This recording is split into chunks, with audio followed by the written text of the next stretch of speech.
semua keadaan jiwa kita, hati kita, perasaan-perasaan kita sudah lebih dulu bahkan pernah dirasakan oleh Nabi Muhammad SAW. Kalau Anda pernah gelisah, Nabi dulu pernah gelisah. Kalau Anda bahagia, Nabi juga pernah bahagia. Kalau Anda merasakan kekhawatiran, Nabi dulu pernah khawatir. Dan miniatur kehidupan kita sudah dicontohkan dalam perjalanan kehidupan Nabi Muhammad SAW agar kita bisa belajar mengatasi problematika kehidupan. Allahu Akbar, kalau beliau tidak diutus oleh Allah, kita tidak tahu bagaimana cara menyelesaikan pemetaan kehidupan kita hingga dengan saat ini. Bahkan satu ketika, pernah beliau kemudian dalam masa yang telah panjang berdakwah, qadarullah kemudian ada wahyu yang jeda datangnya tidak seperti biasanya. Biasanya datangnya cepat, berganti hari turun wahyu, ganti pekan turun wahyu. Ini beberapa masa wahyu belum turun. Ada hikmah di balik itu. Teman-teman sekalian, tiba-tiba beliau naik ke atas bukit, wahyu belum turun juga. Pulang ke rumah, belum turun juga. Sampai keadaan itu terlihat oleh kalangan kafir Quraisy dan mereka berkata, lihatlah Muhammad sudah gila. Dituduh gila. Jadi kalau Anda cuma dituduh dengan hal-hal yang ringan, dituduh soleh, kan? Dituduh kemudian orang yang berubah, dituduh semakin beriman dan sebagainya, barangkali itu lebih baik. Nabi dituduh gila, Anda bayangkan. Tuh Muhammad sudah gila. Muhammad sudah ditinggalkan oleh Tuhannya. Muhammad sudah kehilangan pegangannya. Muhammad sudah tidak punya orientasi. Orangnya sudah nggak jelas, bolak-balik tidak karuan. Naik ke atas bukit seakan-akan orang yang frustasi dan seterusnya. Tapi tahukah Anda apa yang terjadi? Setelah berbagai cacian, makian, tuduhan macam-macam diterima oleh Nabi SAW, lantas tibalah masanya Allah menurunkan satu surah, bahkan disandingkan dengan surah yang lainnya. Bersandinglah dua surah ini secara bersamaan turun, surah ke-93 dan surah ke-94-nya, terkait berkelindan memberikan satu harapan yang sangat panjang. Kata Allah, wadduha wal laili idza saja ma wadda'aka rabbuka wa ma qala walal akhiratu khairul laka minal ula walasawfa yu'tika rabbuka fatarda alam yajidka yatiman fa'awa wa wajadaka dhallan fahada wa wajadaka 'ailan fa'aghna fa ammal yatima fala taqhar wa ammas sa'ila fala tanhar wa amma bi ni'mati rabbika fahaddits. Ya Muhammad, saya bersumpah dengan waktu duha. Kalau kita baca dengan ilmu balaghahnya, itu bukan sekedar sumpah mengilustrasikan waktu duha. Karena di ilmu balaghah itu nanti ada 3 turunan ilmu. Ada disebut ilmu ma'ani, ilmu mencari kata-kata sehingga ungkapannya sesuai untuk disampaikan. Mana kata-kata yang tepat untuk disampaikan dalam konteks yang ingin dibicarakan. Itu ma'ani namanya. Kemudian setelahnya ada ilmu bayan, bagaimana mengemas kosakata yang bagus ini sehingga bisa disampaikan dengan jelas, orang tidak bingung menerimanya, paham maksudnya. Kemudian setelah itu kadang-kadang jelas kalimatnya, tapi kedengarannya tidak indah.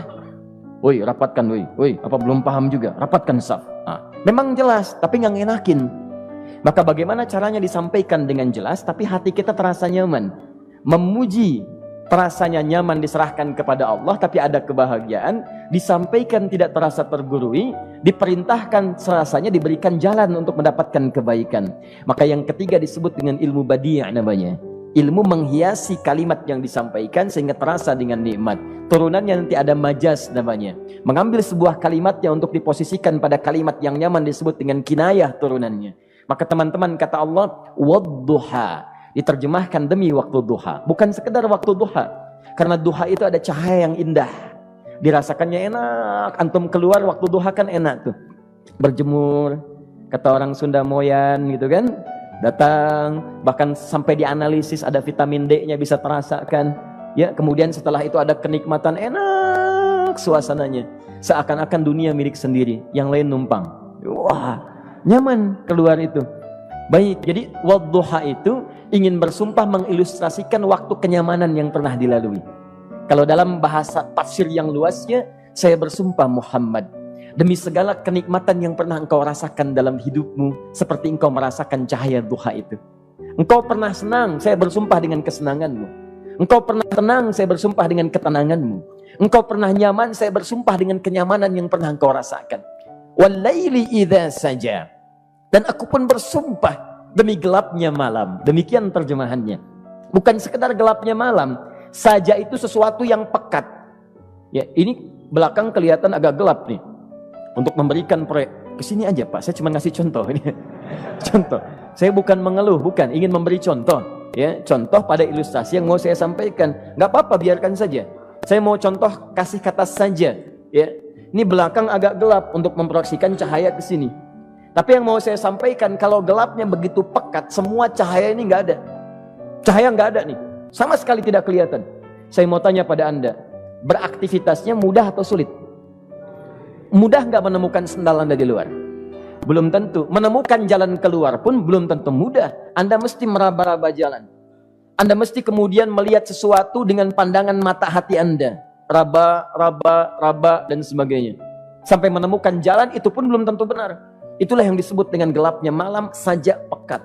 Kadang-kadang ada orang yang menghadapi satu kesulitan yang pekat, suasananya siang, cuman karena masalahnya begitu pekat seakan-akan membuat diri dia gelap. Jalan susah, limbung gitu. Kenapa gelap ya? Padahal terang. Karena masalah menggelimuti dirinya seakan-akan dia diselimuti masalah yang gelap. Bimbang dia, makan gak enak, minum gak nyaman, dan seterusnya. Ya, biasanya makan ayam tenang, ini dikasih yang lebih enak juga rasanya pahit, gak enak zamannya. Maka kalau kita ilustrasikan dalam suasana tadi Muhammad, saya bersumpah, engkau pernah hidup nyaman ataupun engkau mengalami masalah yang sangat pekat dalam kehidupan. Engkau alami sesuatu yang dahsyat sampai engkau bingung, bimbang, pekat, mereka menuduhmu dengan macam-macam. Ma wadda'aka rabbuka wa ma qala. Saya pastikan kepadamu, dalam keadaan nyamanmu seperti dulu ataupun engkau bimbang seperti sekarang, Tuhanmu tidak akan pernah meninggalkanmu ataupun menuduhmu gila. Orang-orang yang dekat dengan Allah Subhanahu wa taala, maka Allah akan menjaganya baik dalam keadaan yang tenang dan nyaman ataupun dalam kesulitan yang luar biasa. Walal akhiratu khairul laka minal ula. Nanti saya akan tunjukkan kepadamu, jika kamu telah tabah dan sabar menerima cacian mereka, menerima tuduhan mereka, nggak apa-apa, ini kan muqaddimah. Masa kamu masih panjang. Kamu masih panjang dalam berdakwah, kehidupan kamu masih panjang membawa tugas dan misi. Kalau kamu belum bersabar pada yang sekarang, bagaimana dengan yang di masa depan? Tapi saya pastikan kepadamu, jangankan yang seperti ini, masalah pekat yang paling hebat pun kamu akan hadapi, yang membuat kamu sedemikian sulit lebih daripada ini, yakinkan pada jiwamu, aku tidak akan pernah meninggalkanmu. Ini prinsip dalam kehidupan kita. Jika Anda menggantungkan hidup kepada Allah, Anda bersandar dengan baik kepada Allah, maka ayat ini akan mengatakan, teman-teman sekalian, Allah tidak akan pernah meninggalkan Anda dalam setiap kehidupan Anda. Nanti, sekarang perjuangan, kata Allah, walal akhiratu khairul laka minal ula. Nanti saat kamu tiba di akhirat, saya akan tunjukkan kepadamu ada yang lebih hebat yang tidak pernah engkau rasakan sebelumnya saat di bumi. Tidak akan ada lagi kesulitan yang kamu hadapi. Tidak akan ada lagi cacian yang kamu kemudian hadapi. Tidak ada lagi kemudian tuduhan yang kemudian kamu rasakan. Aku akan berikan apapun yang kamu inginkan sampai kamu puas. Wala sawfa yu'tika rabbuka fatarda. Nanti kamu pengen apapun, aku berikan. Kalau saufa masih ada jeda, ya. Kalau bahasanya wa yu'tika mungkin seketika. Tapi ketika mengatakan saufa, artinya bukan saat ini Muhammad. Sekarang pun aku berikan, tapi nanti yang di akhirat aku berikan sampai kamu merasa puas. Ayo minta apa saja. Hadir, hadir, hadir, hadir. Tapi yang paling indah, kalau kamu tidak percaya, alam yajidka yatiman fa'awa. Cobalah ingat, kalau sekarang sedang susah, coba ingat dulu. Bukankah saat kamu yatim, aku yang merawat sampai kamu tidak merasakan kegelisahan itu? Lahir bapak tidak ada, aku cukupkan dengan kakek. Kakek meninggal, aku hadirkan ibu dan paman hadir di sekitaranmu. Ibu meninggal, ada kakek. Kakek meninggal, ada paman. Dan Khadijah hadir di sekitaranmu. Bukankah aku rawat pada saat itu? Wajadaka dhallan fahada. Kamu sedang bingung, sedang susah, bukankah sering aku berikan petunjuk kepadamu? Wajadaka ailan fa'aghna. Kamu merasakan kesulitan, lahir dalam keadaan yatim, tidak ada pendukung, maka aku jadikan kaya. Bukankah saat kamu menikah dengan Khadijah, aku tambahkan lagi pendukung untuk misi dakwahmu? Ini pesan dalam Al-Quran. Kalau Anda sedang merasa susah, kalau ingin menenangkan diri, ingat-ingat yang baik-baik yang dulu. Kalau Anda sedang jatuh dalam bisnis, ingat-ingat saat Anda meningkat dalam bisnis Anda. Allah tidak pernah tinggalkan Anda. Mungkin ini ujian untuk membuat Anda lebih hebat lagi di masa depan. Kalau Anda tidak tahan bantingan yang sekarang, bagaimana Anda bisa mengatasi pelintiran yang akan datang? Karena dalam kehidupan bukan cuma dibanting. Anda mungkin mengalami penyingkiran, penyungkuran, lipatan, guntingan, bantingan, macam-macam. Jikalau satu gaya belum bisa Anda atasi, bagaimana Anda bisa berharap mendapatkan turunan yang lainnya? Selalu ingat bahwa jika hidup Anda ingin tampil gaya, Anda harus merasakan tekanan dalam kehidupan. Karena F selalu berbanding lurus dengan P, hukum Pascalnya.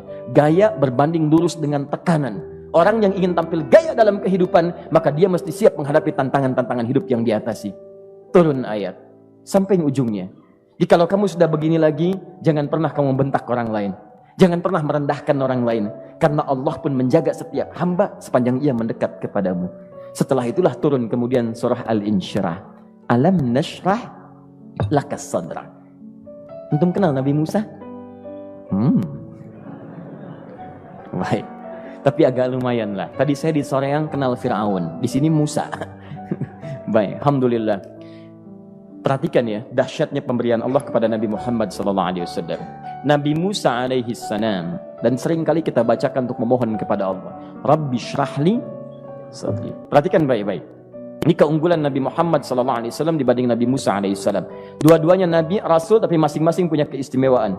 Musa, Nabi, berdakwah, memohon kepada Allah kelapangan hati. Rabbi syrahli sadri. Ya Allah, tolong lapangkan hatiku nih. Kenapa mesti lapang? Karena pasti Musa merasakan nih. Saya tahu betul karakter Fir'aun. Belum apa-apa sudah memaki. Kalau orang yang hatinya tidak lapang, tidak akan tahan dengan makian, keluarlah kemudian balasan yang tidak digambarkan sebelumnya. Fir'aun tuh kasar. Kasarnya bukan sekedar kasar, bahkan saking kasarnya bisa berujung pada eksekusi kematian. Saya contohkan tadi di sore yang ini, saya nggak suka dengan rambutnya nih, kata Fir'aun. Bukan nyuruh nyukur mas, tolong pisahkan kepala dari badannya. Gitu gayanya tuh Fir'aun. Ya, bukan nggak ngenakin, susah dengan Fir'aun itu. Jadi kalau belum apa-apa datang Musa ke situ, hatinya tidak seluas samudra, hatinya tidak lapang, cuman seluas gelas, tidak akan sabar menerima cacian Fir'aun. Begitu datang dicaci, dasar anak gak tahu diri, gak tahu malu, sudah saya rawat begini. Ya Allah, saya bosan dengarnya, matiin aja sekarang. Musa Nabi berdoa dikabulkan. Cuman kalau Fir'aun kemudian ajalnya misal wafat pada saat itu, tidak akan jadi contoh kepada kita untuk kekinian. Bagaimana orang yang bebal untuk bertobat kepada Allah Subhanahu wa ta'ala. Bagaimana penyimpangan dalam kedudukan. Bagaimana dia kemudian akrab dengan pengusaha yang gelap. Di pengusaha gelap berpartner dengan penguasa zalim. Sudah ada dari dulu. Pengusahanya disebut dengan Qarun. Kemudian mohon maaf, ya, yang pemimpinnya disebut dengan Fir'aun. Tokoh intelektualnya disebut dengan Haman. Makanya cerita ini komplit di Quran. Sudah ada. Di setiap persoalan dalam kehidupan masyarakat disebabkan tiga hal yang berkolaborasi. Kalau bukan penguasa zalim, berpartner dengan pengusaha gelap, ditopang oleh intelektual yang sembrono. Itu persoalan. Jadi kalau ada sekarang intelektual menyalahgunakan kepintarannya, dia terlambat, sudah ada Haman dulu.